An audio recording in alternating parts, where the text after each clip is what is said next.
RSMs.com, Trinidad.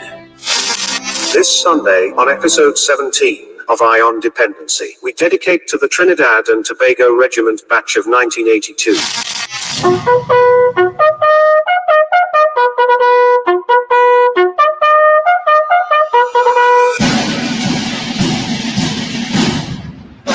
Falling! Calling all members of the batch of 1982. It's time to reminisce and celebrate your time served under the colors of the Trinidad and Tobago Regiment. Join Garth and Natasha this Sunday from 18:15 with retired Regimental Sergeant Majors Modeste and Sammy to celebrate the 39th anniversary of the batch of 1982. That's this Sunday from 18:15. The civilians will figure it out. Exclusively on I-95.5 FM and live on the Eye on Dependency Facebook page and YouTube channel. Do absent. This is Eye on Dependency with Garth and Natasha. Sundays at 6:15 p.m. on the most influential name in radio, I-95.5 FM.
All right. Good evening, Trinidad and Tobago, and welcome to Eye on Dependency, right here on I-95.5 FM, live on the Eye on Dependency's Facebook page and YouTube channel. And this is a very, very special evening for us.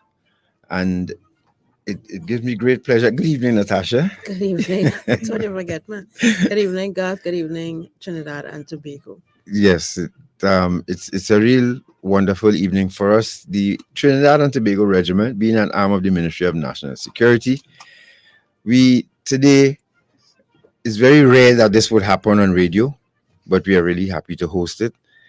And it's the 39th anniversary, preparing us for the 40th anniversary of the batch of 1982. In studio, we have two gentlemen who we can consider our grandfathers now, but back then they were our fathers, and they still operate like that. As a matter of fact, Mr. Modeste, Gilbert Modeste, and Vernon Sammy, we met them. Mackenzie Joseph calling me right now, and Mark, we on the radio, so I can't take your call. So I'll call you back in a while. So, Sam Major, we met these two gentlemen when we started training as recruits, the Trinidad and Tobago Regiment. Let me say good evening to them. Good evening, Mr. Sammy and Mr. Modeste. Good evening, guys. and we met these gentlemen, as I said, those of you who've been following our independency for years, Natasha, you remember me saying that I didn't have a father, although he was alive when I grew up, but I met my father and grandfather in the Trinidad and Tobago Regiment. The man I was referring to here is Gilbert Modeste. And when we met, he was one of the strangest individuals that you ever met as an instructor on training wing at the time. One of his famous phrases, one evening we were doing Shining Parade, and some recruit didn't pull the boots properly. So the Sergeant Major came to do his usual inspection and so on, and of course the boots went up outside. And he tells my batch, when he returns, that boots must be shining like a dog stones on a moonlight night. Now, I didn't have a problem with that. But in my mind, I was wondering, how them no dog stones they shine on a moonlight night? That was my confusion. But, however, that was the start of our introduction to what will turn out to be a very good recruit training. And this evening, we are about to celebrate these gentlemen. And of course, on the line, we have Mr. Harold Boland. Mr. Boland? Good evening, guys. Good evening, Mr. Boland. And you can say hello to your colleagues right here with us.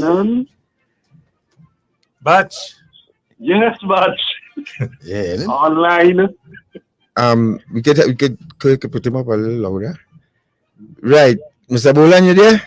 Yes. I'm hearing you loud and clear. Right.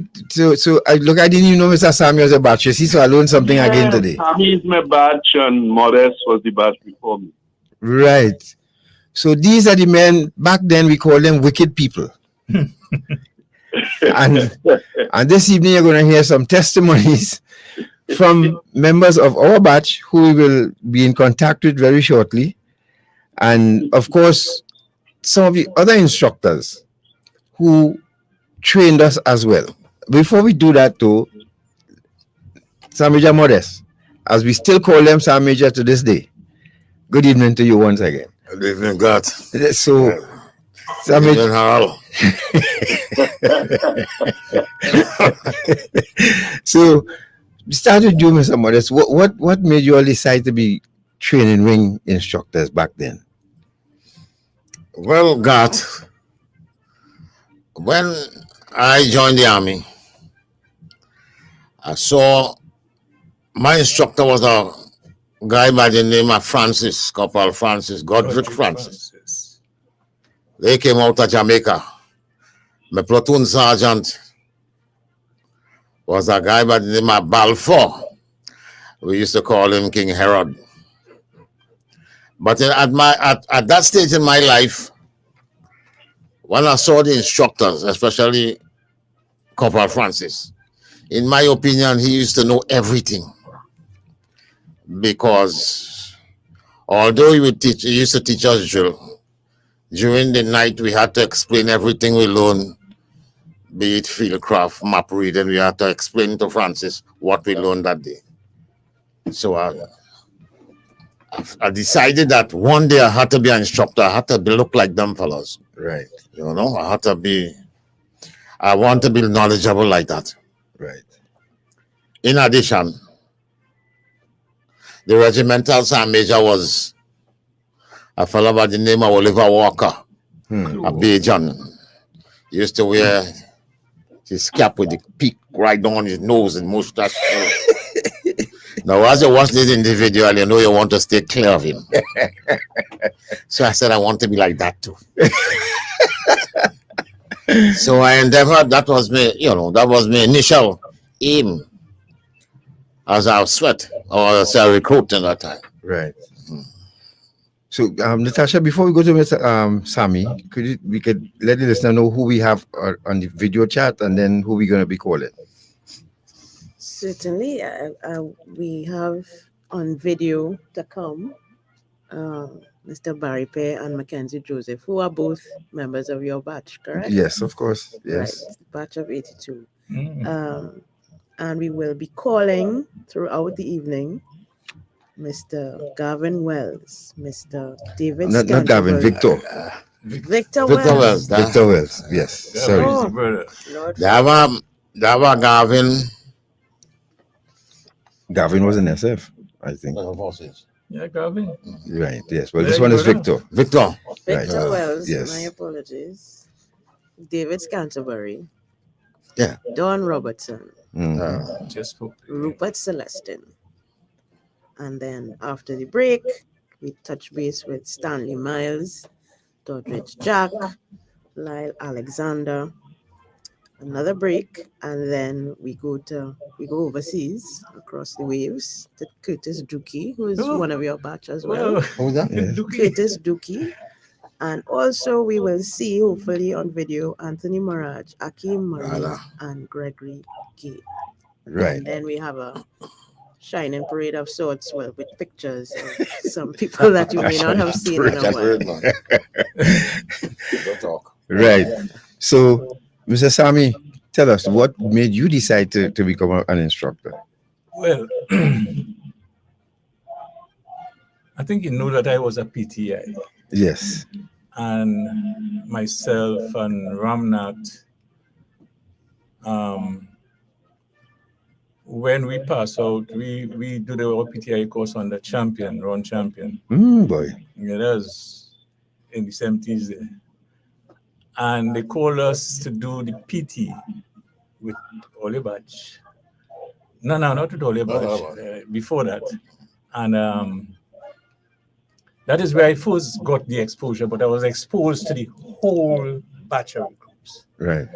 But I and Ramnath and Bartholomew, we used to watch the other instructors during the course of the day. And that is where I got up and I said, I want to be one of those guys who teaching the little 10 or 12 people. Right. I did like that. CPO, there's Lobo and them fellas. Oh, yes. And I always wanted to be like that. Yes. But my experience as coming into the army was a guy they call, you know, Peter Leons. That's the guy that brought me into the army, actually. And I remember before we started to train, we started to train on a Monday, and this was a Thursday evening. We down by the sea cleaning things. And I remember he used to live with us when he now come to Trinidad. And I remember I wanted to get something from home, but I accustomed calling him Peter. I know it is good. He was the BOS on that day with an officer, and they was walking up the seafront. And I see him and I hail out that man, Peter. Wow. I hear the whole anatomy about my mother. When I tell you, I feel shame, I started crying, trembling. I want to leave the army one time. Tell me I can't leave. He raised me down, he said, my name is Sergeant Leons. That time I shaking. And to make matters worse, in the evening, he sent to call me up in the sergeant's mess and he threw a pair of boots on me and he told me, clean that. I had to clean the man's boots, you know, and carried back for him for what is called staff parade. Right. For 10 o'clock in the night. I said, when I reach home, I'm going to throw salt in the gas tank, all kind of thing I want to do. First, I want to leave. But when the training started the Monday morning, God, I forget everything about Peter Leons. Because them instructors, the same Godric Francis and them fellas was on your heels. Right. You know, I had no time to study nobody else. And that was my beginning. But, you know, when we were instructors, to be an instructor, you had to be chosen. Yeah, for that. Yeah. You couldn't decide you want to. The training will decide who they want to be instructors. So you couldn't say that you want to be an instructor because you have a stripe. Yeah. It just work that way. Right. And I remember that's what motivated when I saw to be a PTI, when I saw Headley and they in action. When I saw Lennon Headley and Fidel Greenidge and all of these people in action. And Adam. I said, nah, I have to be a PTI. You know? Yes. Mr. Bolan. Yes. You being a part of this crew on Training Ring, what was your decision to become an... I ended up as an instructor because in 1970, while we were stationed in Charamas, I used to go with a pointer and we always pointed at the guns and say, this is the big gun, That is a small gun. And the same RSM Walker, he was lieutenant then. He listened to me, you know, and I didn't know well, he was jotting down little notes. And as soon as we were finished with that, I was sent on an instructor's course. Right. And I could remember one morning I came in a bit late, and he handed me an envelope. And I said, "What this for, sir?" He said, "You have a lecture." I said, "But sir, you could have told me that last night, so I could have prepared myself." He said, "No, an instructor must be always prepared." I said, "What the lecture is all about, sir?" He said, "What I just gave you." I said, "An envelope, sir." He said, "Right, that is what the lecture is about." Now, there were recruits in training wing at the time when the course was going on. So you would do your lecture with the recruits and push me in the room. And as I reached in, I said, "Good morning." And all the recruits looked at me and said, "Good morning, instructor." I almost fainted because I don't know what I'm going to say. But I kept thinking, and I pull it off, you know, by letting them know, well, look, this was the means of communication in the last century because we didn't have telephones and things like that. And he was in the back of the class, and all he's doing is giving me the thumbs up, you know. So when I finished, he said, "See, it was easier." I said, "Sir, don't ever do me that again in life." So I end up after some years being in training me. So you had to be quick on your feet. Yes, you have to be quick on your feet. Right. Well, hold on, Mr. Boland. Let's bring up Barry and Mackenzie so that we can have these men say that, yes, Barry Pierre. If you see him come up on the big screen just now. And Ali. Barry, can you hear us? Okay. And Mackenzie Joseph. Gentlemen, good evening. Good afternoon, good evening to the virtual, good evening to the instructors on the panel.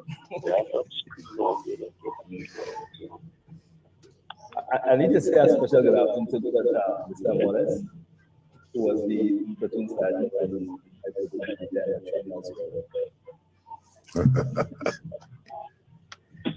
Barry?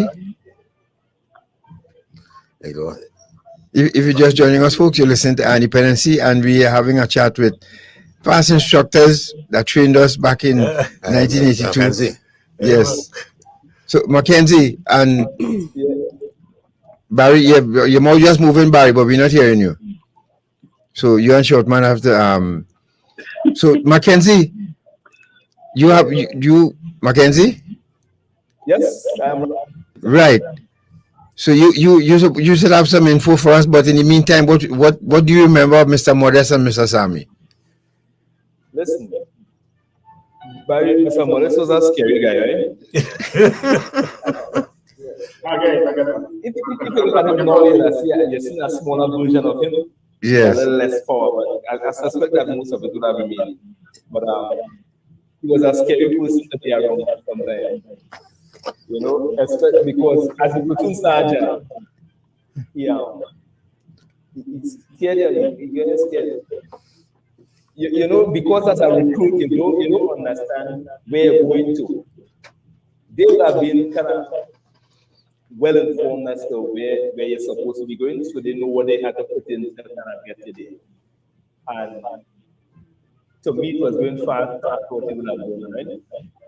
You know, he was scary in the sense that, but when you look at his morphology and all that, you would have been scared. And more fortunate, as a matter of fact, you could vouch for me. I remember there was this guy in the platoon, a guy called Agwad, Maraj. Yes. Tattoo.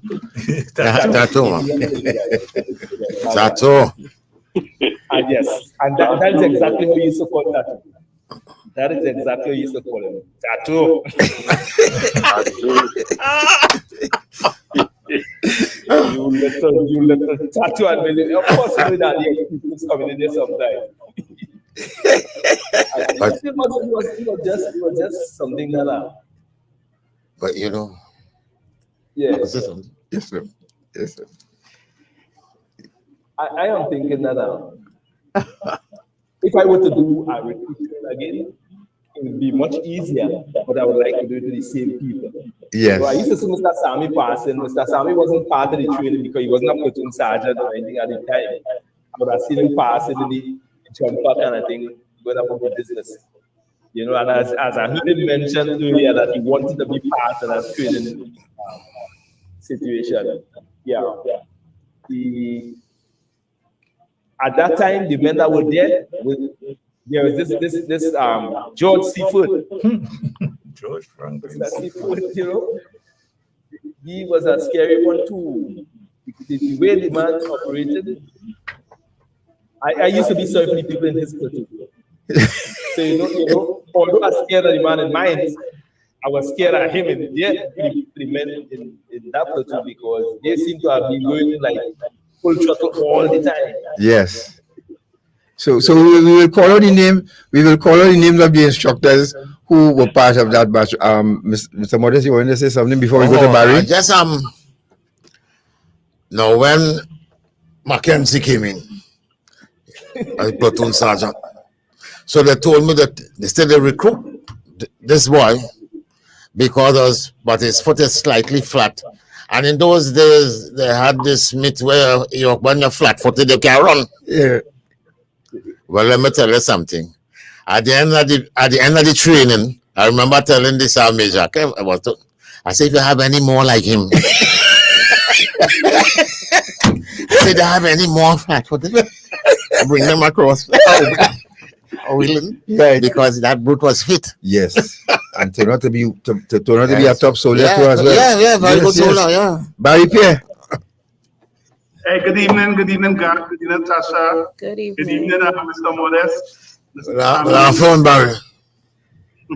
So Barry, tell us quickly because we time to run out on this program very quickly. So let's hear you now and your time as a recruit and what you remember of these men.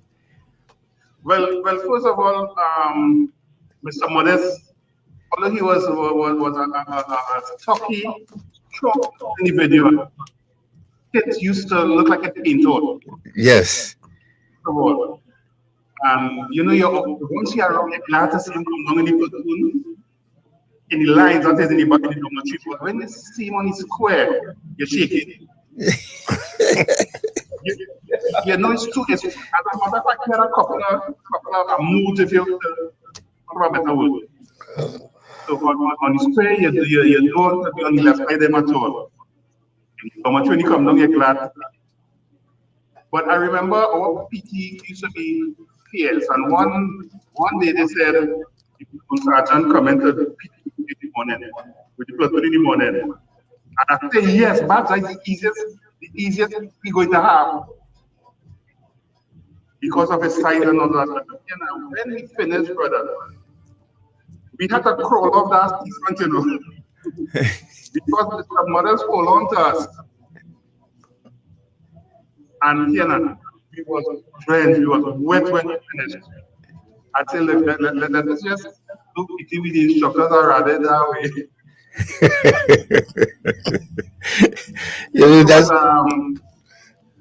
You know, you have always been a mentor, a partner, a good teacher. Yes. Yes. Well, we here this evening to let them sit back and listen to all the good that they've done for us and the good soldiers that they turned out in 1982. Yeah. Right? We hear them never so often, but we want to let's go to the first call. You could call Mr. Victor Wells for us. Hello to Victor, and Victor could say a few words. Is that Victor Wells? Victor. Yes. Before you do that, Garth, yes. We have a question from one of our Facebook members of our Facebook audience. Thanks to Bianca says, thanks to those noblemen who served us well. Did you have any women in your batch? No, we didn't have Not any at women. that time. No, we didn't have any women in our batch. Thank God. They would not be able to cut it. Yeah. Thank God. We didn't have the woman in the batch. Oh God, only don't start that now.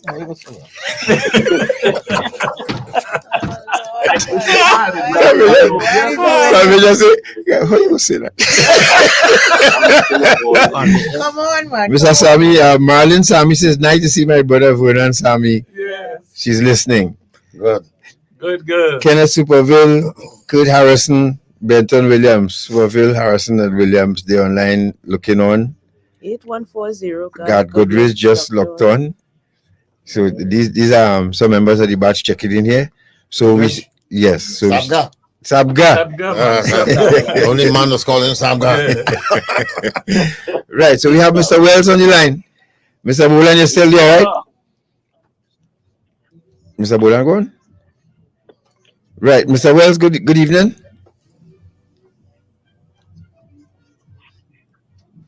We're not here anymore. You're losing. Yes, now hold on. Victor, come on. Right. Mr. Wells. Hello, good afternoon, guys. Good evening, sir. How are you doing? Not too bad at all, guys. Right. So we have Mr. Modeste and Mr. Sammy in studio. We have Barry Pierre and Mackenzie Joseph via Zoom. Tell us, you have 2 minutes to tell us, well, about the batch of 1982. Was it a good batch or the worst batch you ever trained? Well, that batch of 1982 was a strong batch. Right. In the sense that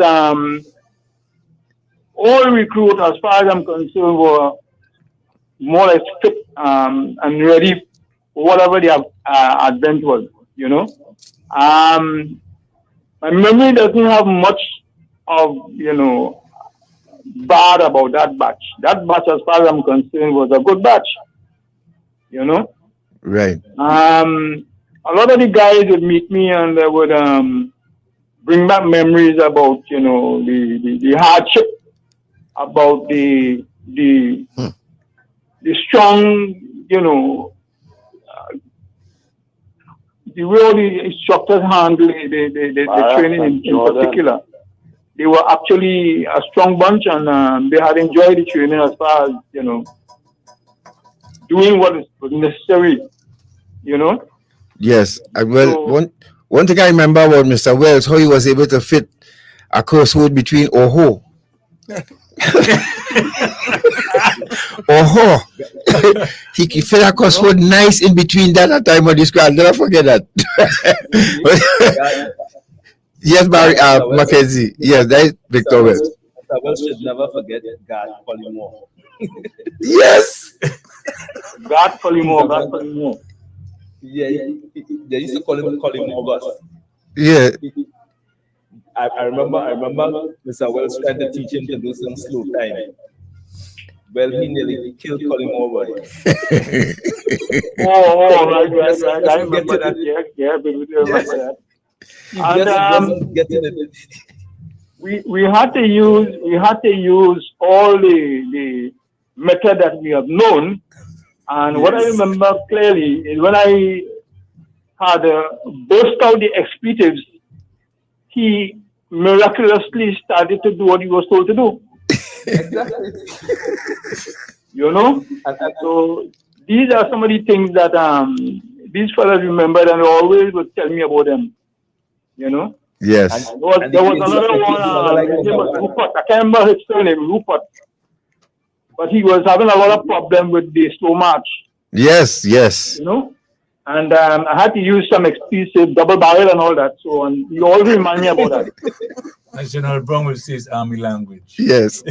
Now, what I remember with Colin Morgas was we were on the square one time and we were this Bob Allen. We were preparing for something, and I remember somebody asked the question. Colin Moore just wasn't getting it, so he said, "Give that man some extra drills." Canterbury said, "We did that already, sir." "Give him again." He said, "We did that already, sir." He said, "Carry in the back and shoot him." I will never forget that. Colin Moore was crying. And he was serious too. He said, "Cry him in the back and shoot him because he ain't good at all." But Barry Pierre, yes, talk to Mr. Wells quick. Mr. Wells, Colin Moore always bring me a remembrance of you. But first of all, after Mr. Depezer, or alongside Mr. Depezer, I admire you more in the training where drill is concerned. Yes. And I can clearly remember that day when you're struggling with Colin. And at some time, I don't know, like instructors have a book, a little secret book that when they get really struggle and they try everything that I'm going to pull out, that has some little secrets of how to get it. And like he said, I get that because eventually he said, I'm working on Colin was keen to begin. So I always believe in instructors have some little secret book put inside it to browse through when they have that problem really to deal with it. But it was nice. The swagger was like a one. Yeah. It was nice, you know. Well, Mr. Wells, you want to say anything to Mr. Modeste or Mr. Modeste to Mr. Wells and Sammy? Well, of course. I remember W. Modeste. When my batch was training, I know most recruits. Hello? You hear me? Does appreciate. He's okay. Yeah. Go ahead, Mr. Wells. Sorry. Yeah. Okay. I remember W. Modeste when my batch was training. He was on training wing, and I remember we were doing Okie drill, you know, and we had a batch by the name of Owen Scott, also known as Zorg, you know, and he was saying, you know, Corporal, my hand hurting me. He says, Scott, if you don't do what I told you, all over your ass will be hurting you when I done with you. You know? And W. Modeste was a very good instructor. He was introduced, in fact, we were introduced to him through deceased Colonel Crew Walker. You know, and again, let me just trivia a little bit from the conversation. One of my worst moments in the regiment is when Walker deceased was shot at the main gate. Right. You know, it's one of the lowest moment of my entire military life. You know, I felt I'm not like a feeling now. However, to bring back Modeste into the picture, you know, I always try to emulate him. He was very strong. The ton of muscle he was, that never kept him back. That never had kept him back. He was always brisk. He was always on the go, you know. And he was a good instructor. From the inception, I had emulated him a lot. Took a lot from him, you know, and that helped me in training quite a lot. Right. Mr. Modeste, anything you want to say to Mr. Wells before you go? No, I just want to. I'm glad to have the opportunity. Oh, yes. To have a little dialogue with the man, you know, and to let the guests and the guys know that the reason your family was so hard or heartless, I might want to say, is so that when the time came for us to own our pay, as far as the things we were trained for to do, we did it admirably. So I'm proud of you guys. Oh, yeah. Very proud of you guys. So, Sammy? Yeah, Gavin, we met the other day and had a little conversation. But I remember those days. I mean, you know, sometimes even before your batch, Modeste was he always one step ahead of me. Like when he was a corporal, I was a lance corporal. He always he still pull rank on me. Let it be known. Yeah. Senior assistant staff. But when we were corporals together, they used to say we had this song at the time that I shot the sheriff, but I didn't shoot the deputy. That is what they used to call he and I. Right. He was the sheriff and I was the deputy. Well, Mr. Wells, thank you so much. Right, you know, on behalf of on the batch of 1982, I want to thank you very much for being there to turn us out into really good soldiers. Thank you so much, sir. Of course, that was a pleasure for me, man. It was a pleasure to groom you guys. Yes. And to bring you into something that we could have been proud of. All right. Thank you once again. Take care. Yeah, take care. All the best. All right. So that was Victor Wells. Victor. And as I said, the man who skillfully placed the F word between Oho was the greatest I ever heard in my life. So Natasha, who we have up next? Should be Up next we should have David Scanterbury. David Scanterbury. Hello, good evening, sir. Hi, good afternoon. How you doing? I'm fine. Right. How are you all going? Good, excellent. Thank you very much for joining us. We have Barry Pierre and Mackenzie Joseph. We're going to start with them first. Guys, you want to say anything to David Scanterbury and what you remember of him? I remember he's the man that make me start shaving for nothing. But we'll get to that.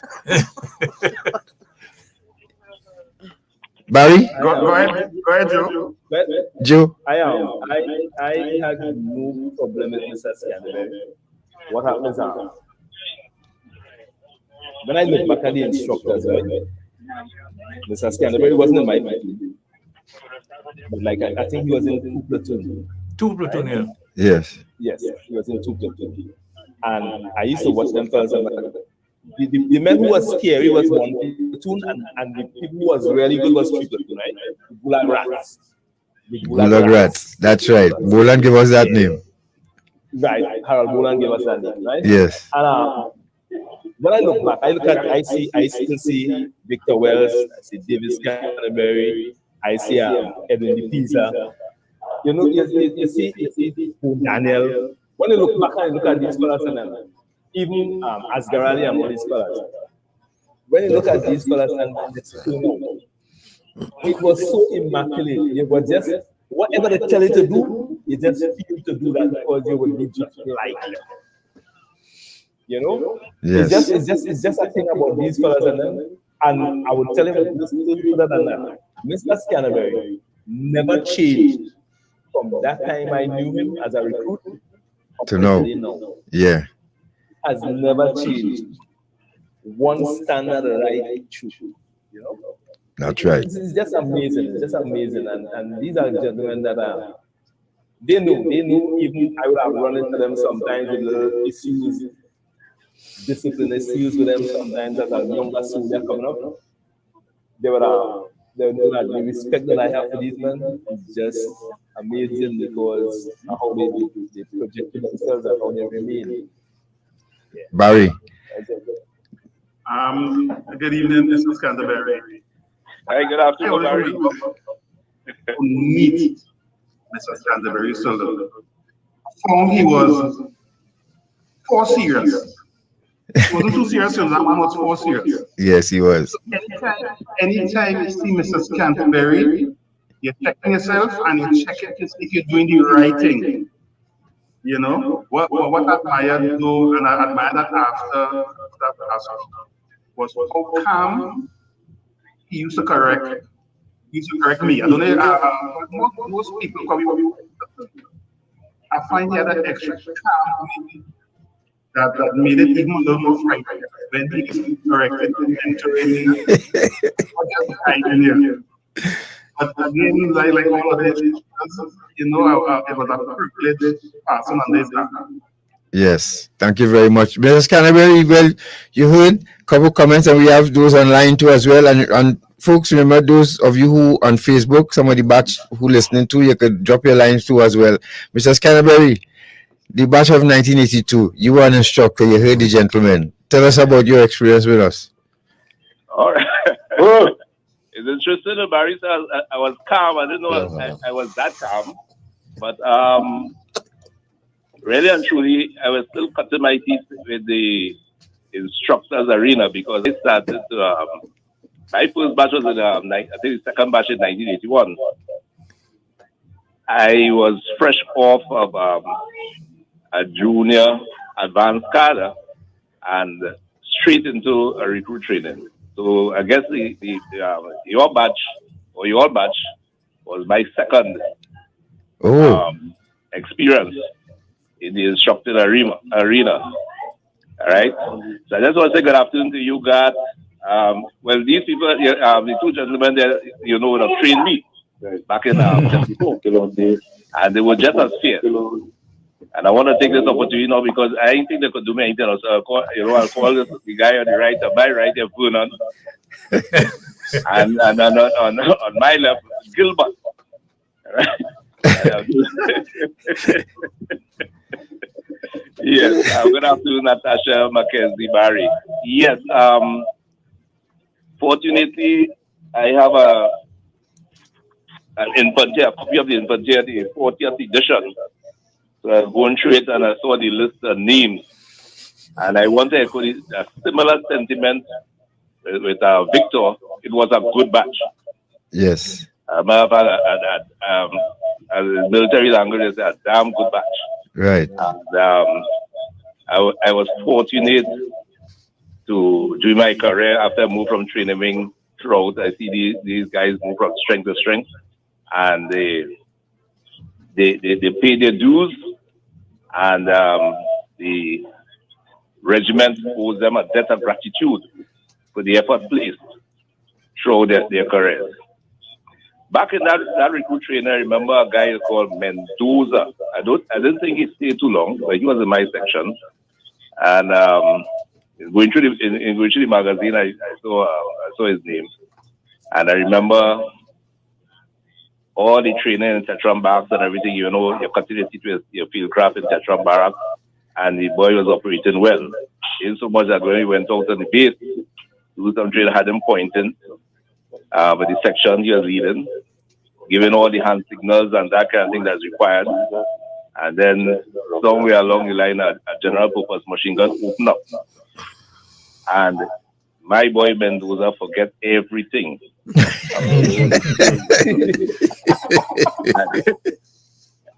And he just turned around and run right back downhill past everybody. When I did catch up with Mendoza told me, he said, Corporal, he said, everything you taught me in Tetram Barracks on the sports field and everything did not prepare him for the back of a general purpose machine gun, even though it's blank.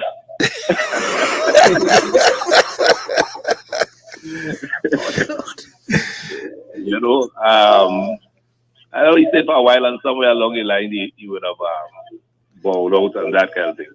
But it's heartening to know that you're keeping this thing alive with the batch, you know, and that communication linkage amongst you all. And I just hope that you maintain it, because everyone, when you reach at this stage in retirement, you cherish your memories of the time you spent in the Trinidad and Tobago Defense Force, in particular the regiment. So, Sanabari, I want to thank you so much for your time spent with us here this evening. I'm sure that it was, but we have other instructors who called too as well, so we appreciate your contribution, Mr. Modeste and Mr. Sammy. I'm sure you all do as well. Definitely. Yeah, I understand to have a lot of history. Right. He was one of the stronger instructors, as you would have experienced. Yes. Yeah, Adams on. Let me give him before you go. I remember as a squad leader, he and Boyce and Celestine, I don't know what they had with me, but they used to tell me, when are we going to take that tape from you? And so a day I came back in the back room and he said, raise your chin, soldier. Recruits, raise your chin. And he said, yeah, there's a little hair growing out under your chin there. Well, I get so jumpy, me want to lose my thing. I go and I take my razor blade and well cut up my face and say I shave it. Since then, hair started growing my face. That's all. So I want to thank you for that, because you used to call me bottle face at that time. So, Mrs. Kelly, thank you very much. God bless you. Scanter. You'll always be remembered as one of the best. Thanks again. You want? All right. So, folks, that was Davis Canterbury. And if you're just joining us, you're listening to Dependency, and we are speaking with past instructors, of course, members of our batch of 1982. We're just reminiscing a bit. You know, you'll hear some military language you may not understand. If you don't understand, just call and ask, or just go with the flow, ask a question on Facebook or whatever, right? But you'll hear some slang and terms that you may not grasp. We have right? someone on YouTube, Stephen Glasgow, 8123. Right, that's my batch here, glasses. Your batch is tuned in on YouTube. Right. So shout out to those of you. Right, and we'll open up the lines for them soon. I think Barry and Mac have put together some information for us, the list of instructors and those of members of the batch who have passed away. And so we go to Mr. Don Robertson. and in the next call, Mr. Don Robertson, and gentlemen, as we talk, as we speak in here, I remember how I managed to get to become a squad leader. But yeah, that was real funny. And I will save that for last. Yeah. Yes, because it involved one of our batch, because my batch, Thomas, was the squad leader first before me, But he made one of the gravest mistakes ever a recruit could make. And so you got it by proxy or by default? Well, I was standing right there when it happened. so Rupert, Mr. Celestin, call Mr. Celestin. We'll try Don again. Don probably. Yes, Rap Celestin is the man. Barry, Mackenzie, anything you could remember about Rap Celestin? Celestin, to me, was one of the people. And in fact, Barry, I'm glad. Let me just say, right, that I could have made no differentiation among the instructors. I couldn't make any differentiation. To me, all of them was pretty much the same. Because the standard at drill, the standard at dress, the manner in which they talk to you, the way in which they instruct, to me, all of them was about just on a level. If you look now, you might be able to say, instructor in component or this instructor, wherever, but these fellas and them, they were just, everybody was just somebody, and they couldn't go to an instructor. Instructor just so especially I never used to approach instructor. They used to call me, I remember Dr. Jack, retired. He used to call me Smiley. No, I wasn't really no smiley guy. I was just a man. We're still smiling. Yes, if I put a smile on my face, I get away with something, kind of lighten something. So I just keep a smile on my face, smiley guy, But I remember, and Mr. Celestin was actually a guy like that. He had a way he used to talk, just as how Barry would have mentioned. This Scandinavian man talking very quiet, but Celestin was really operated. That is how I remember. Barry?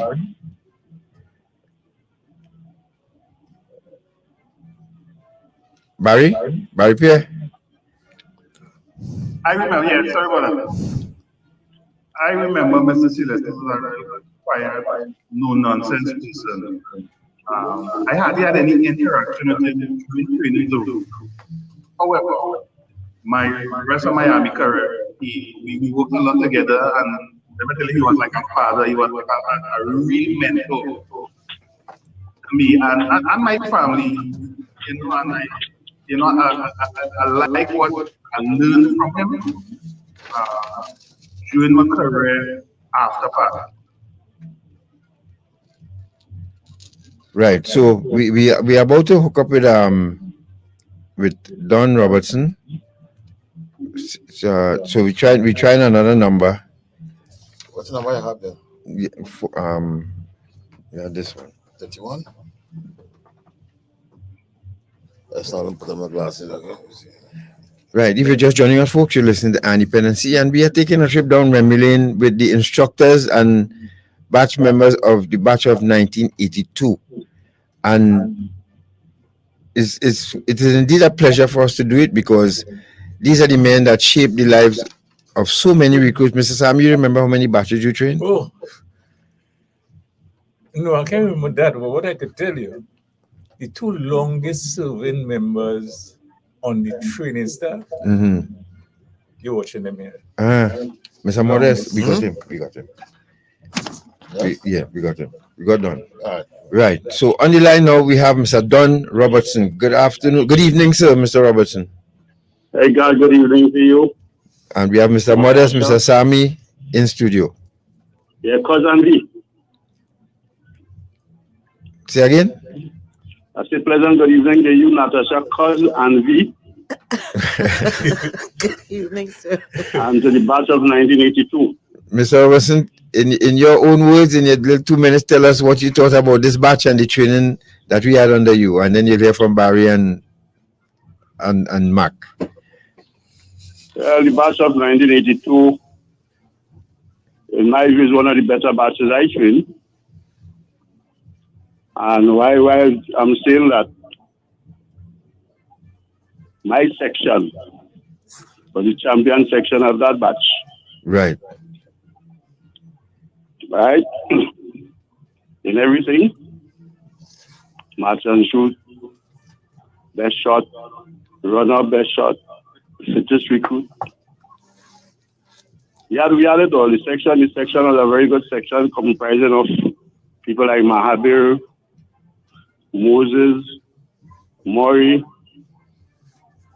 Don Ferguson, deceased, God rest his soul, Maharaj, Lavelle, Johnson, Brian Johnson, and Williams. Right? Those guys was very, very, very fit. And I could recall, especially for the march and shoot, I got some flack. Where the section commander, I was not with the section at all times. But we had our strategy, we had our plans. And we did with that march and shoot because of the strategy. I could recall to when we got on the range, there were two other sections, one on the bank, one waiting the shoot. So the section had enough time to recuperate to put the fallen page down. That was one of my greatest achievements as instructor in training. Right. One of the things I also remember, I don't know if Mr. Asher Hernandez could remember that. When that batch came in, I recall being by just outside the WD detachment when they came off the truck. And looking at these young men coming out of the truck, I told Asher Hernandez, I said, see that young man going there? Look how the best we could go in there. At the end of the training, that was the best we could. Don't forget it. Right, but the training, I said with all the other instructors, including my good friend, Mr. Modeste and Mr. Sammy. I thought you'd have called me V. Enlightening one. I thought you'd have called me V now. Ready for this. Yeah. Okay. Yeah, it was a very enlightening and for the entire batch. I think everybody achieved. I said earlier, it's one of the best batch of recruits I trained. You included. Mr. Robinson, thank you very much. Mr. Modeste, Mr. Sammy, have anything to say before Mr. Robinson departs? Yes, I was surprised I didn't hear the word V.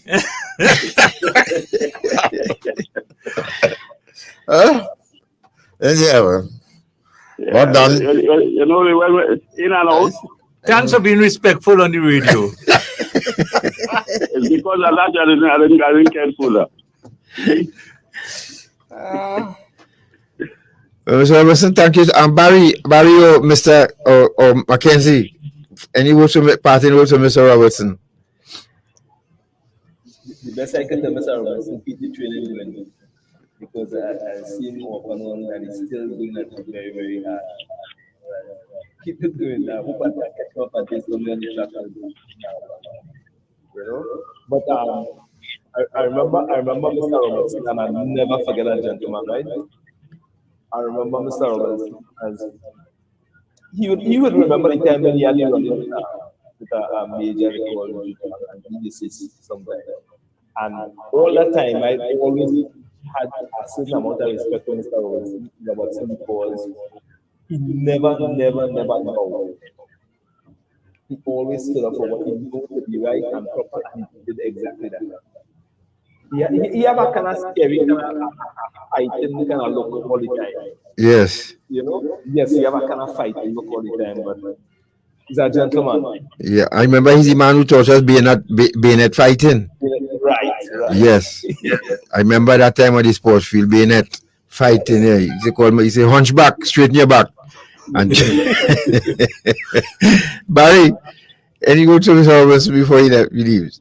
Special good evening to Mr. Robertson. Again, as Mackenzie, I always find him to be a scary figure. And there was another instructor mentioned later.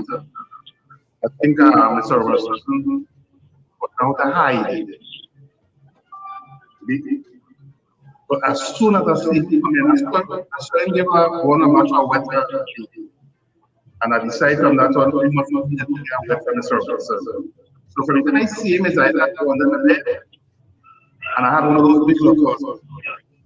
Or you can get any lock on clothes.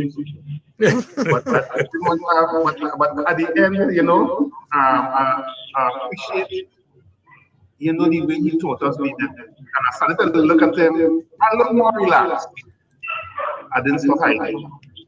But again, like the other issues, I just appreciate the training time we had on the.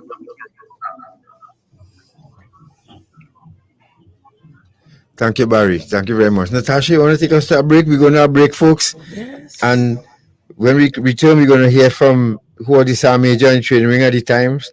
We used to call it Stanley Body Miles. So that was Jack, and of course, who retired as Major, and Colonel Lyle Alexander. And so, Tash? Let's take this break. We'll be back shortly. Natasha just sitting there listening. Folks, we'll be back. Stay right there.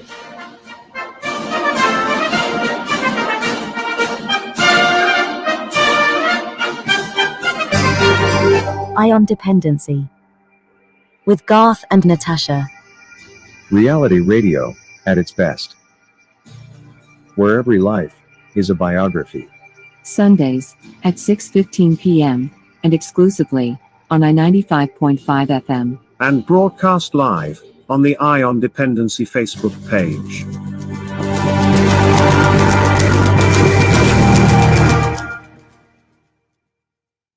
Agricola is back with loan promotions that will make you go wow! Wow! The computer and internet bundle CIB loan. Get a maximum of $15,000 with just a 0.75% interest rate. Call or come into our offices at Bro Queen Street, Arima, 667-7633. Pamela's Mall, Marabella, 219-7745. Scarborough, Tobago, 639-6468. Or Port of Spain, 627-3127. Agricola Credit Union, your very own, working for you.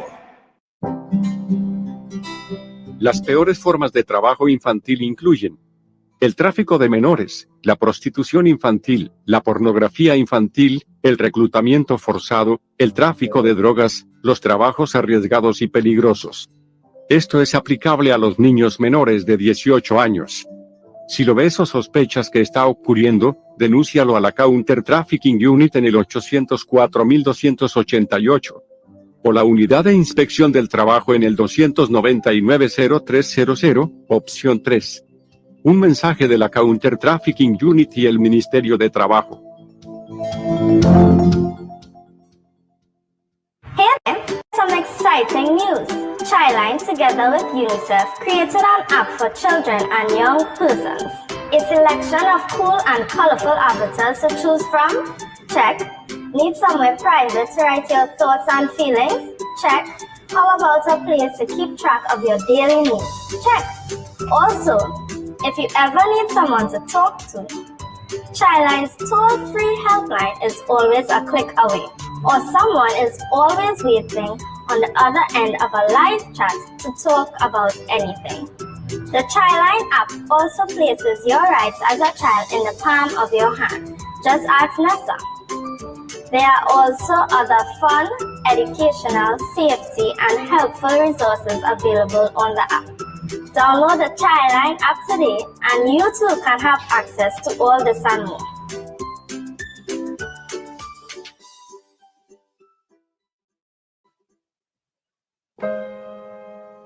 Hi, I'm Pat Sisson, and I'm an intake supervisor with the Children's Aid Society of Toronto. And you're listening to Eye on Dependency with Garth and Natasha, Trinidad and Tobago. Please take care of your children.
Thank you for staying with us. This is Eye on Dependency. In case you hadn't guessed, yes, it's Eye on Dependency, and we are having a special show this evening for the batch of 1982 of the Trinidad and Tobago Regiment. We have in studio the very esteemed Regimental Sergeant Majors Modeste and Sammy, and we've spoken to members of the batch, instructors, mostly instructors, who led these young men into, adulthood and soldierhood, whatever. I don't know. I don't know what word to use, but these were the instructors who, brought them up in the military. Let me Yes. say that. And we're happy to be here. Mr. Modeste and Mr. Sammy, Anna Aparicio, out there in Atlanta, says hello. She said, you know what? Anna Louisa. Anna Louisa. Yeah. She said people start calling home. She said people calling she so naturally no. Anna Louisa. She never tell me that. Yeah. I'm glad to hear that. Call she Louisa from now on. Just call her. I don't know for some reason when she came in. I knew her mother, but for some reason, when I said Anna, the name Louisa came. Anna Louisa, from that day, right to the training, call her Anna Louisa up to this day. Right. So we have Mr. Miles Stanley, Buddy Miles, on the phone this evening. Good evening, sir. Hello. Good evening, Garth. Good evening, sir, and thank you very much for taking the time to speak with us. And yes, sir. yes, so we and we also have Mr. Modeste and Mr. Sammy in studio. Oh, great. Right. So the reason why we're calling is that we just want to thank you. I don't know if you all hearing him clearly. I heard him. I didn't hear him. Right. You hear me? You hear me? Yes. Right. Right. So the reason why we call, we want to thank you all very much on behalf of the batch of 1982 for being there for us. And that time you were Sergeant Major, I'm correct, Sergeant Major, training wing at the time. And we have Barry Pierre and Mackenzie Joseph. I asked them to do the same. Barry, starting with you. We have Mr. Stanley Miles on the line. Could you just say your thank yous to him, please? Oh, Barry Pierre. All right. All right, we'll go to Mackenzie because Barry, you're off again. I don't know if your mic is off. Mackenzie, take up this quickly. But I'm here, you. I'm loud and clear. All right, then let me continue. Right, go ahead. Yeah, Mr. Miles, I want to thank you for the time it took. I know it was tough. But we learned a lot. I guess your guidance on the topic of war on us over the other instructor was significant in bringing out the best of these instructors, to the best, to bring out the best that we have. I hope that you have your room, and you have always been that one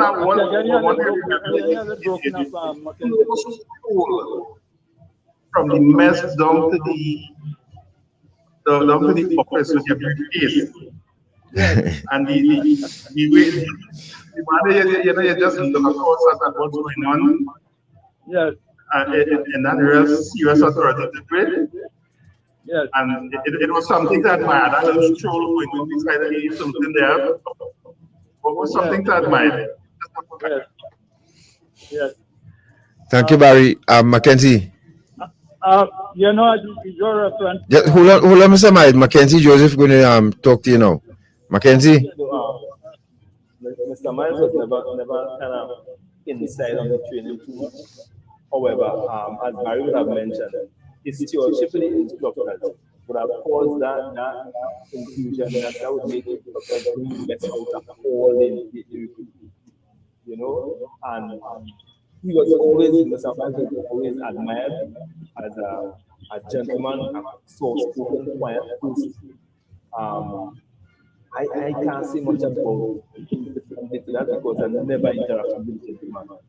He was always a distance away from Oscar, I think if you want guidance, you have never approachable. However, I never had really the heart to interact with them. The man was just, and you know, it's the people that they want to be like. You know? Yes. I can't give you a story about me just yet as an instructor and as a man who would have peace with that thing. And Mr. Miles and these people were the people that I looked at. You know, Mr. Miles, Mr. Tan, when you look at Mr. Modeste and all these people. David Scandinavia and all these people. Them are the people I have peace in my hand. They are the people I remember. Thank you very much. Thank you very much, Mackenzie. I remember that regal person stepping when you're doing the what Sammy, that the is it pasting you call it? Where you mark the square? Yeah, pasting. Right. That's one thing I remember about Mr. Miles. When he would walk around the square, like we prepared for with measuring, yes. Yeah. And that was a sight to behold, boy. And guys, I remember that see this tall man with this pasty going, marking it, clubs. That was a sight to behold. Yeah, that really a sight to behold. So, Mr. Miles, we have also Mr. Modeste and Sammy in studio, and right. So any parting words from you? Any words to the batch that you trained in 1982? No, what month in 1982 you all started training? Because I lost track of that. The month they all started, because we were trying to do some calculation. And this you all are celebrating how many years now? Going to 50 years, something like that? Well, we started, let me go. April. Speaking so. The batch came in between the 7th of April and the 20th of April, 1982. Okay. And we passed out in July. All right. And then what year you all passed out? July of 82. No way. That said year you all passed out. Yes, sir. Yes. 1982, because the training would most likely would have been 12 weeks. But tell me something. I think the passing out parade was postponed, if I recall, either once or twice. Bonan might be able to help me out with that. Yeah. I can't remember the exact date, but I know it was put off. Yeah, because I know you prepared them for you have the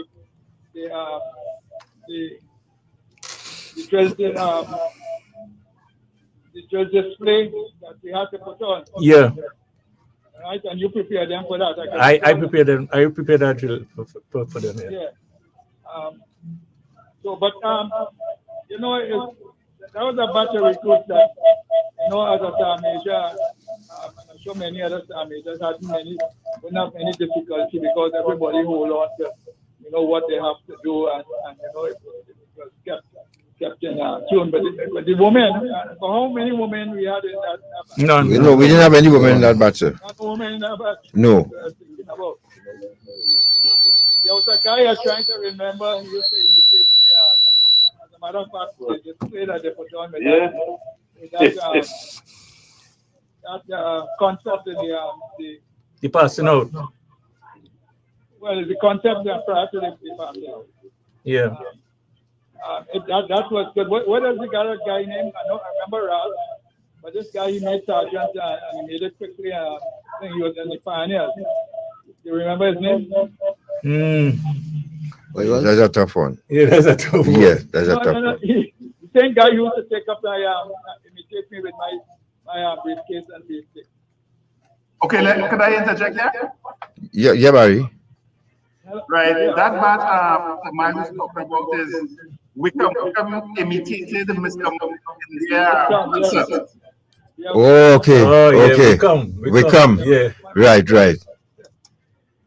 Yeah, they were two of my buddies, and they always, you know. And you know, they showed me respect, and I in turn, respect is not only one way; it should go both ways. Yes, for sure. And I showed them respect. I was quite, you know, happy to see that Wickham got elevated to sergeant very quickly, and I think Ralph made corporal. My batch. Yes. So we had any other members of that batch who made the rank of sergeant or above that you all could recall?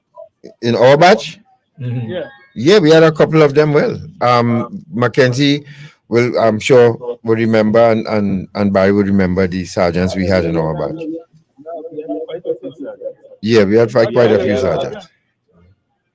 We had about 6 warrant officer class once. Yes. Who was that? You remember who that? Goodrich. That would have been Goodrich, Barry, Superville, myself, Cambridge, and William Bernard.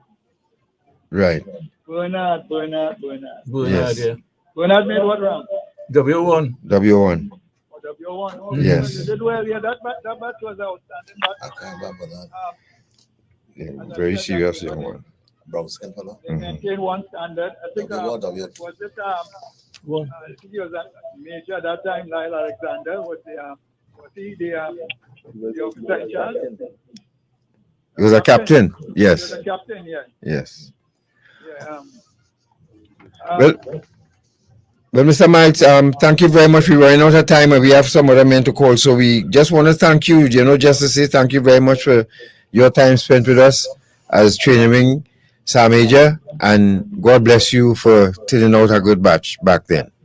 Well, I have some scripture verses to leave with you all, but Scripture, he's a pastor. Yes. yes. So, you know that, let me see. He has a radio on in the It's background. good to follow these scripture verses. It was, we received the blessing from God. For example, the first one is verses.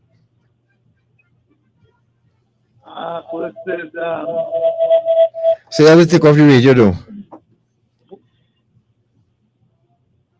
Deuteronomy 28, this is 33. Sorry. Numbers 6, 24 to 26. Deuteronomy 28. And 6. Numbers 6. That is in the ancient time of the biblical thing, 6, 24 to 26. 24 to 26.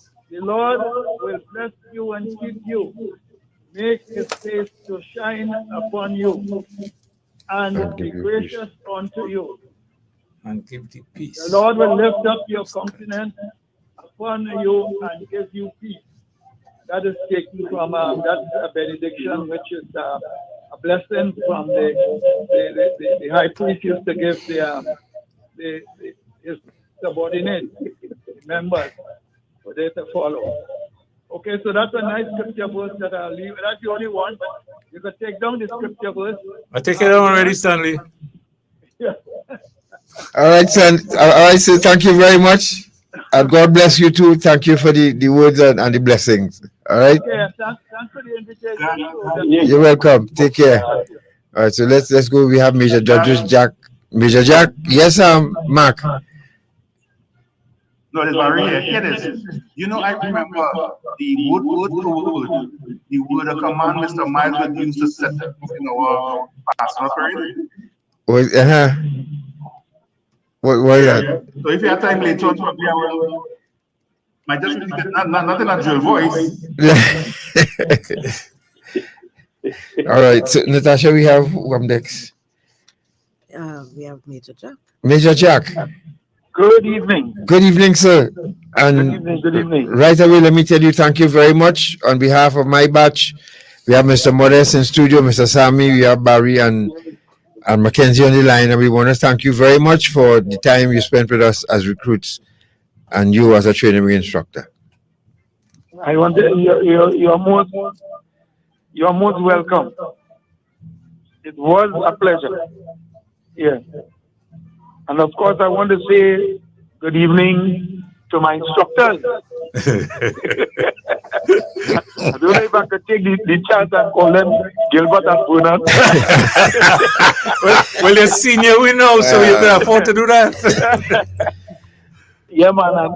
And then I had the privilege of working alongside them in the training wing. But God, after you called me and I tried to put my thoughts together, I have an admission to make. That just after training in 1981, that was the. Major, you have a radio on in the background? Say again? You have a radio on in the background? No. Okay. No. Okay, go ahead. Yeah, after that, I moved on to as a pioneer in forming the SF. So that I didn't have a privilege of being on the training team for your back. Right. But however, at several junctures throughout your career, I would have interfaced with yourself in the area of the of Calypso and so on. You may remember those days. Yes. Right? And then I would have met with people like Barry and Mackenzie Joseph and others on the training wing, in the companies, and so on. So I have a good handle and a very good relationship and memory of the quality of soldiers you all were.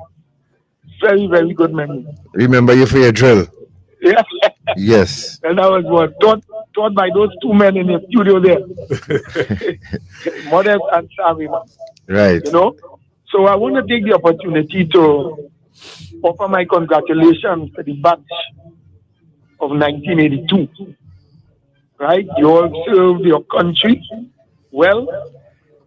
I see a maintenance of standards and high quality every time I interact with you all.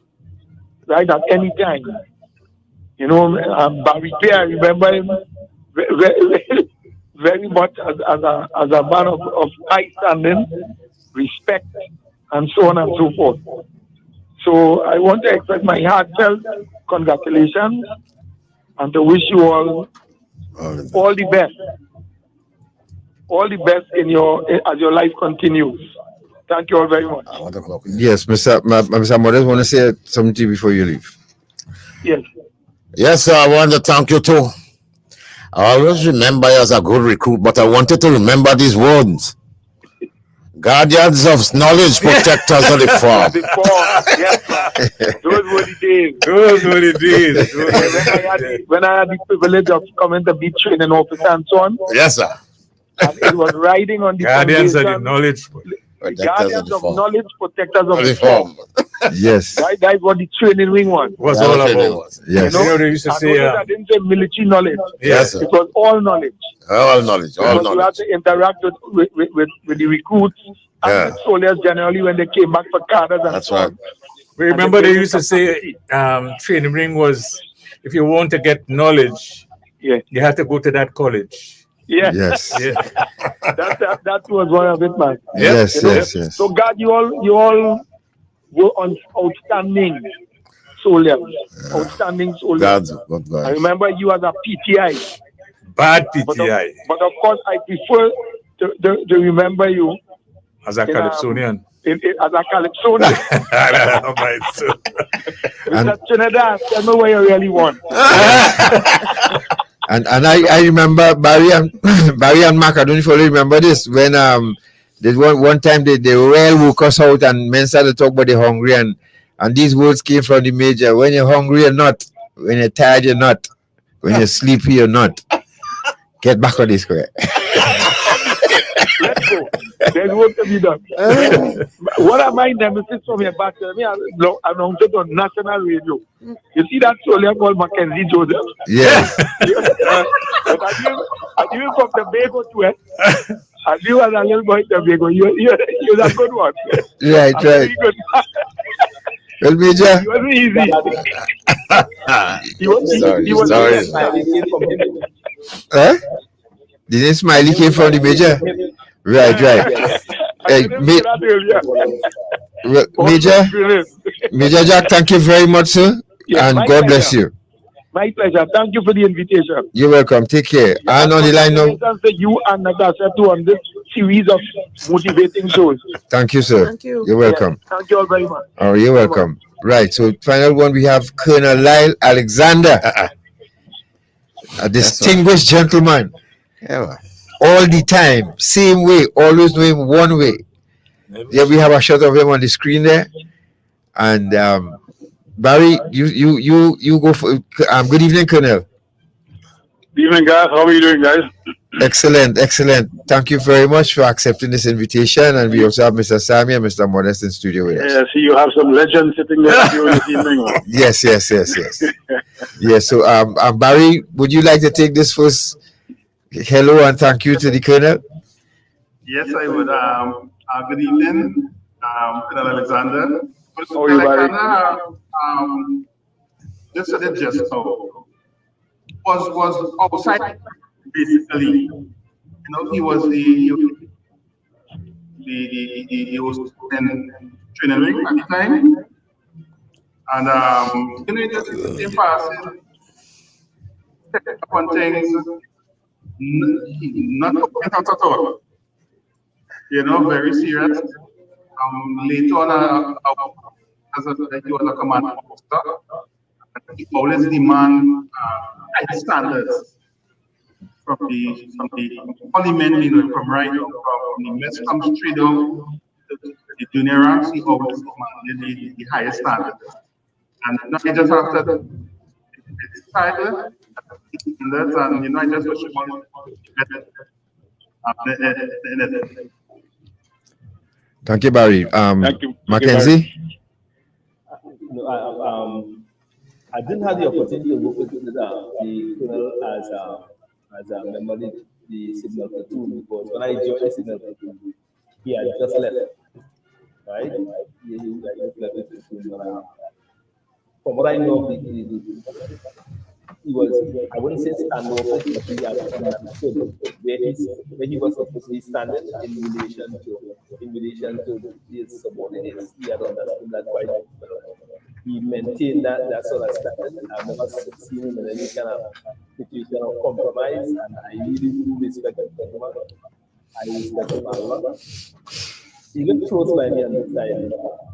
We had an opportunity to do things residents sometimes as the signal platoon celebrated. When we are knowledge of abandoned, but the colonel is a person who I will always hold him. I will always hold some of the knowledge. Remember how communicate with him and deal with him, interfacing with him now at FBCS. When I did my degree course there. Yeah, he was one of the instructors. So I kind of familiar with the colonel, you know. And I do hope that his extended life be where he wants it to be all the time. Yes, thank you much. All right, so Colonel Alexander, good evening. Thank you very much. Well, you heard the sentiments of gentlemen, and I want to echo the same sentiment too. You have always been an inspiration and always been the same way. I know with me all the time, and we want to thank you for the time training our batch as well. Thank you very much, guys. It's very humbling to hear your comments at this stage. I was lucky as the training officer for this batch. I was lucky because, like I said, I was honored to have some instructors who, like I said, were legends in the training business. So my job was simply to facilitate them to deal with you guys. Right. There was no question in my mind as to what they were supposed to do or whether they knew what they were. No. I was learning from them as well. So I was very, very comfortable standing back and allowing them to light the fires and out the fires and deal with whatever other issues that may have come up, as I expected from recruits from time to time. During my career, I was very, very proud to see how you guys have developed along the way. And you and I have had our conversations, and you know what I think about you and your development and and your journey and everything else. And I really want to commend you guys because you, as an earlier instructor said, that you were a good batch. And I will echo those sentiments as well, because when I look at you guys now as individuals and interact with you, I am satisfied that a good job was done in the early days. well done to all of you, and congratulations on the commemoration of your batch anniversary as well. Yes. I'm sure, were it not for COVID, that it would have been possible to fellowship in the appropriate manner. But I mean, more time to that again. Yes, sir. Well, next year is the 40th, so we hope everything clear by then. So we're planning from now for the 40th anniversary. When the time comes, exactly. When the time comes. I want to just make one philosophical comment, if I may, and that is this. One thing that I believe and will always maintain is every man who wore the same uniform that I wore is my brother. Correct. And will be treated with utmost respect at all times, with no expectations in return. Because that is, to me, what I think brother should be. My job is, and what is expected of me as an officer. And I cannot be an officer, or I could not have been an officer without people like Babel and Sammy, the short man, Mr. Miles. As a matter of fact, if my wife is referring to Mr. Modeste at the moment, she says the short man.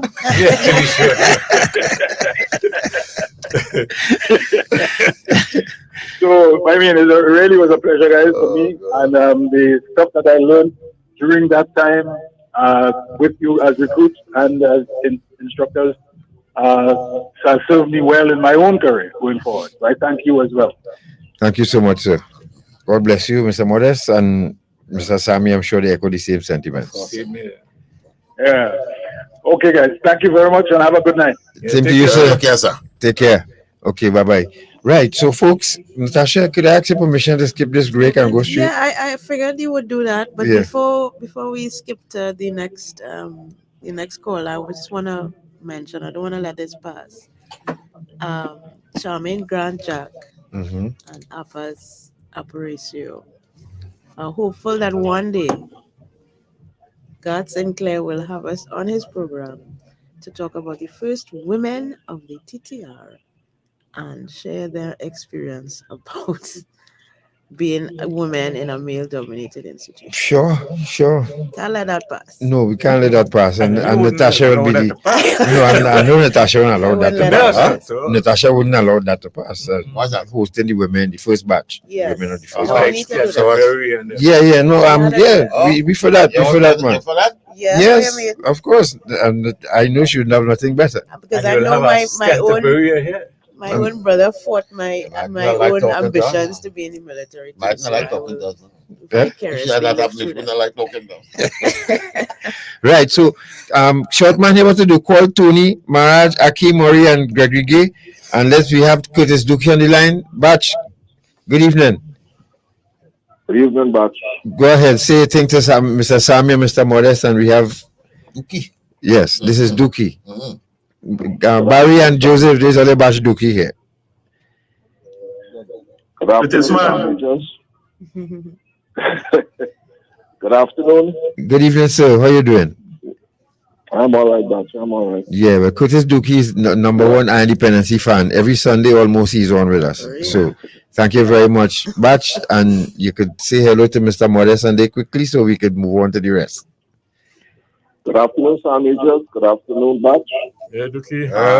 Okay. Okay, my Sergeant Commander was Mark Campbell, who no longer with us. Right, and I can remember these gentlemen changed all our lives, and I thank you guys from top to bottom.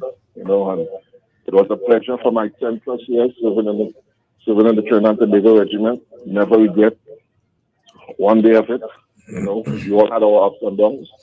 And as just one quick thing with Sammy, I referred back in saying something that he called somebody by their name, and it wasn't, And I can remember as a recruit, we came in the Tuesday after Easter, and we had to be on the Mustard Square by the Wednesday. So that Wednesday morning, well, the Tuesday night, nothing could be done. Plus, I had a short leather boots with no uppers, no blouses. And I can remember going out there looking scruffy.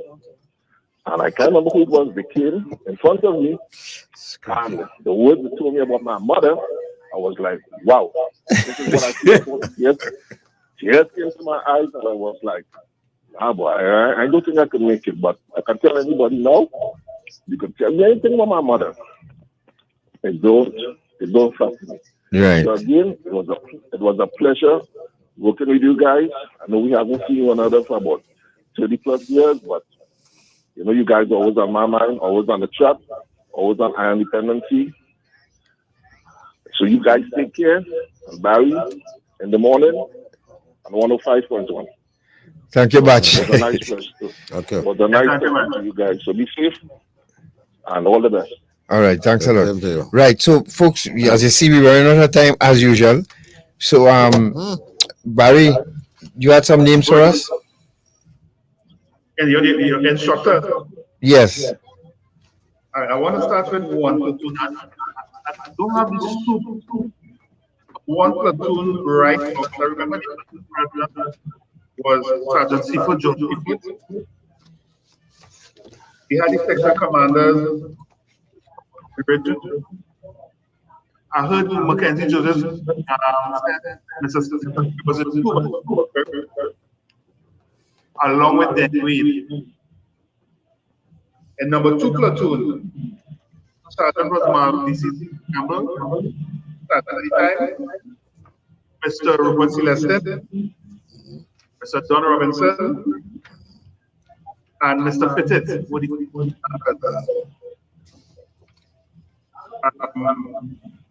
Mr. Dick Adam was also the Machi platoon, which was us. So go back to number 1, I think number 2. Number 3, the Gulan branch, we had Mr. Modeste, Bola, so the Pizza, this is Pizza. Mr. Daniel Bone, and Mr. Sucre. We had Mr. Sucre was my section commander. He made the nickname Big Red Canadian. Well, of course, the Big Red was lost along the way, and the Yeti remained. We had alternates like Mr. Raphael, Mr. Shepard, like the dance now, Mr. Thompson. We had Mr. Tack and Raphael, Victor Wells, I think Mr. Wells is now alternate. And then Mr. Hernandez.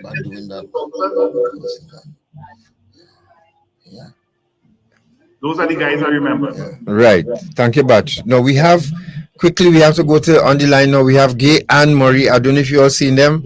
Look them up on the screen there, Sam. I don't know if you remember these soldiers. What's that? Gay and Murray. Gay survived a very serious accident. Of course. Right. And so, hey guys, how you all doing? What's up, yo? What's up, everybody? How you doing? Good. Let's. I'm good. You hear me? Yes.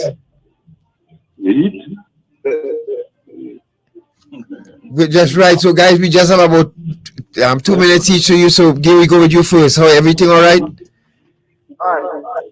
Yeah, I'm good. I'm blessed. I'm blessed to be alive. Trust me. Did you know, right? Right. So, we have Mr. Modeste and.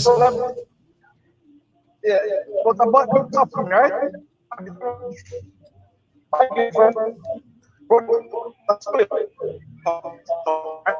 Oh, the connection is not so good. Yeah, he's on the road. All right, let's try Murray. Murray, can you hear us?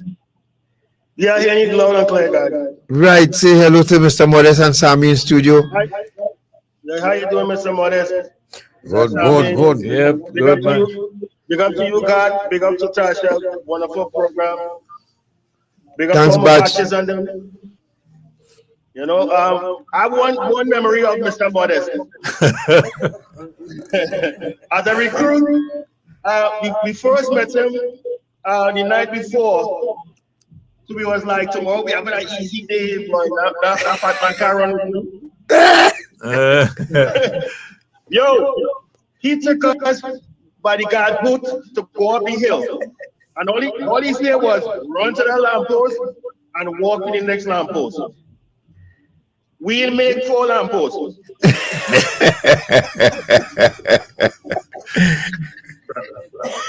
Yo, that man killed me that morning, Dre. And there was no respect after that. Yeah. Someone else. Hey, Maury, thank you very much for that wonderful memory. Mac and Barry. Yeah. So what part of the world you are now about, Maury? I'm in New York City. I live in Jamaica, Queens. Lovely, Jamaica, Queens. Okay. Yeah. Well, Batch, Joseph and Barry, say a quick hello to Maury. Tell them keep well, man. Hey, Maury. Yeah. Good to see you. Good to see you guys. Good to see you guys. All right, Maury. So you take care, man, and God bless. God bless, man. Yes. All right. All right. Thanks a lot. Short man, you're bringing Tony now, and you could drop Maury. And Gay, are you back with us? Are you hearing me? Yeah, Gay. Go ahead. All right. Well, you guys, for me, it was a bit tough, right? Because my girlfriend at the time, brother, was a soldier. Motown. Oh, okay. Mutong. Right? So Nice I have a job. question. Raphael was attached to the training, right? This is every evening. He would come down and have me run up the step, up and down the step 20 times to get warm while work out. Yeah. And Daniel, he took about you with a purple sister and a dad on my knuckles. So it's extremely hard for me. But I must say, I thank him this day. Batch. Make a soldier of me. Yes, they did. That's Gay, and look, we have Tony Maraj there now. Yeah. Hey, Tony. Hey, how you guys doing? Yeah, cool, bro. Nice to see you guys. Hey, Tony, welcome, man. Thank you, guys. We have Natasha in studio with Mr. Modeste and Mr. Sammy. And, we're trying to fit everybody in this little time we have. Nice to see you guys. Same here. Thank you very much for joining us, right? So you're right, Maurice out there, Tony out there in Florida, right? Yes, I know in Florida. Right. I'm in Florida, yeah. Right. Well, it's nice to have you, Tony. We just have about 5 more minutes to go, so just say hello to the guys and Mr. Modeste and Mr. Modeste. Yes. Yes, Marge. All the best, man. Good to see you grow mustache. That mustache now.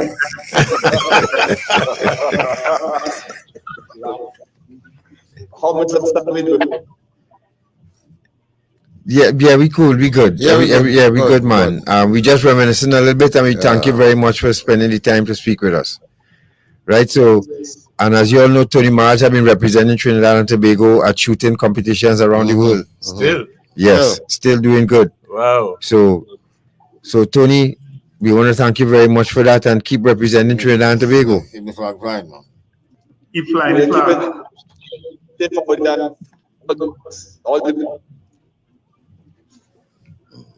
All right, thank you very much. Short man, you gotta cut them because the connection not too good. And let's go to the parade. Guys, we have a little parade coming up in the end. So Natasha worked really hard overtime to put some pictures together so that we could, one or two of the men who served with us, so you're going to see Brigadier Joseph Theodore, he was COTTR at the time, Mr. Modeste, Mr. Harold Boland, Vernon Sammy, and Colonel Lyle Alexander wanted to find out, Mr. Modeste, asked Mr. Modeste if this was the passing out parade where he did the divisions into color march past. Yeah, that's right. Yeah. Right. Yeah. Okay. Short man, let's go to that parade. And folks, we thank you very much for. I don't know where the time is going this program. It just goes, But folks, here it is. So, who's supposed to play any music? Okay. Oh yes, we're supposed to be. Yes. So let's look at this. Accompanied by the more we are. The more we are together. Oh. Don't tell no. Yes. That was my OC2 in training too, Yeah. Okay. Stanley Myers was an instructor with me too. Right. You're my instructor. Right. It's playing? Yeah. So we have COTT all the time. Quickly, if you want. When we get to the batch picks, you can tell us who is who. Right. So there's Mr. Modeste up on the screen here now. This is Harold Boland. By the way. Mr. Boland? Yes. Yes. Cigarette pipes matches. That's Mr. Boland. And so we just showing off your picture here, Mr. Boland. With your big mustache. Yes. And up next, this is Mr. Sammy coming up next here. Who's that guy? That's Ronan. That's right. And there are some pictures of members of the batch here now. That was Ramsey in that training. Who is Mr. Boland? Ramsey. Ramsey was on the PTI staff at the time. PTI, yeah. Yes. Who's that? Ramsey. So there's a picture of me, Dana Ryan, and Harrison. This is Caesar and Harrison. You see how small Harrison was then? Yeah, boy. Little midget. There's a shining parade going on with Harrison, and this is Caesar, Harrison, and Mendoza. This is Mendoza.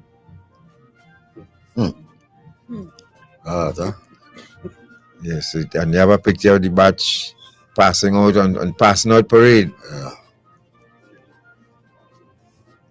Barry and Mark, you all seen this? It's Raj, Harrison, and Clark in the background. Oh, that's yours truly. Sorry looking, Natasha. Yes. Yeah, a little baby face, eh?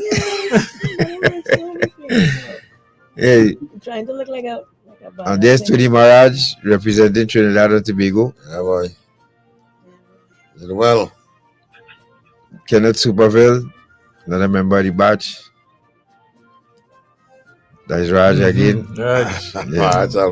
Raj Pasanal. Yes. First, the solar gun. If you see gun, the solar in Miami. Superville. Yes, Kenneth Superville. He's me again. Yeah, that I was thinking only the story of this Steve boy. Thomas P was the squad leader. And one morning we going out on the parade square, normal turn outside to do drill and so on, rifle drill we were going to do. And I be behind Thomas P. And Thomas P going outside with the TTR shoulder titles upside down. Oh Lord. But that was enough to lose this tape. And Mejias. Yeah, rip it out. And Mejias and Goodrich, he passed it to both of them. And Mejias, the Goodrich see, Bo Daniel O'Connor! This recruit just turned over the regiment. Bo, come see this. Bo Daniel say, come here, soldier. He said, come here, recruit, come. Bo was a classic. Yeah, Bo said, give me this. He said, Sector, come forward and put it on me. Oh, yeah, did he take it off? Yeah. Normally they don't do that. That's a rip it off. Thomas, we put on that shoe like that. I will never forget that morning. I ain't take it off till we pass out. I kept it from then till we pass out. That's how I ended up with them. So that listen, it was a nice experience. The batches are very good batches. Yeah, these are some of the like fellas. every batch. So if you have any batch on the line, take some calls from 62239, we can take about 2 calls. well. Yeah. So Ford or Superville, anyone or the call first, we take it. Sam Major, any parting, any words for the men that you train? Yes. Sorry that we are out of time. I'd like to congratulate the batch on the achievement as a whole. I want to wish them God's richest blessing. Nice to hear that. May they continue to have long life, and may they continue to prosper. Family. Yes. Mr. Sammy? I want to echo those sentiments from Gilbert.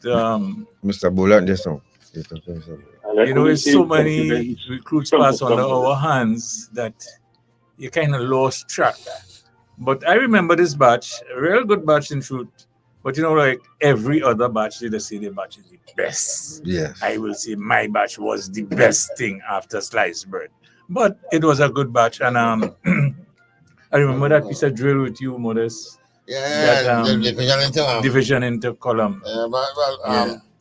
But congratulations on all your 39th anniversary.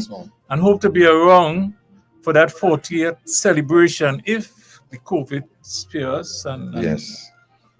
You could have something really grand to celebrate. I find this. I realize how short the program could be. Yes. Yeah, and I say 2 hours was long. Yeah. Hello, good evening, Mr. Boland. Yes. Right. Any closing words from you, sir? Echo the same sentiments from Mr. Modeste. Long life, all God's blessings.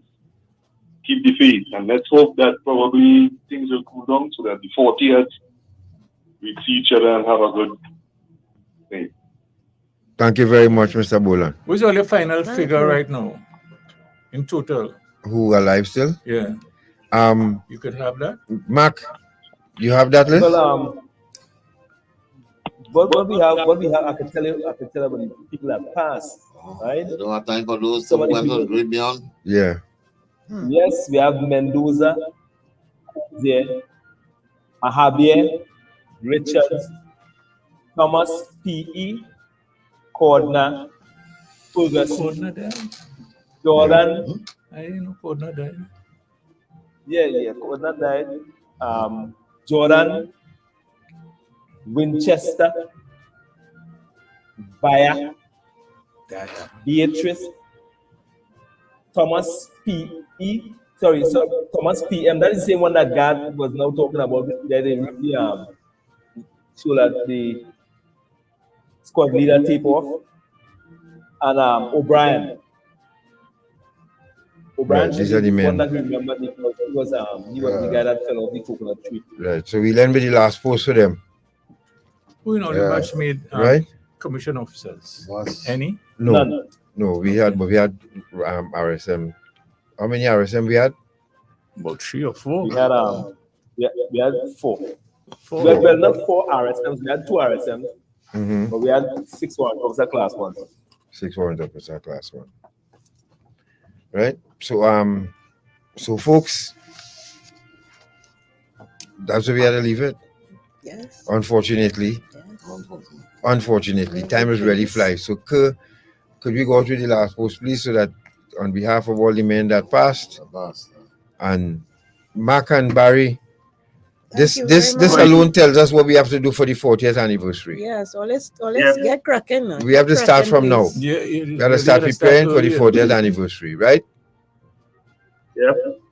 Guys, thank you very much, and we leave you with the last post. Thanks again. And thanks for having us, guys. You're welcome, gentlemen. Take care. And after this, folks, the Anthem Boys is up next.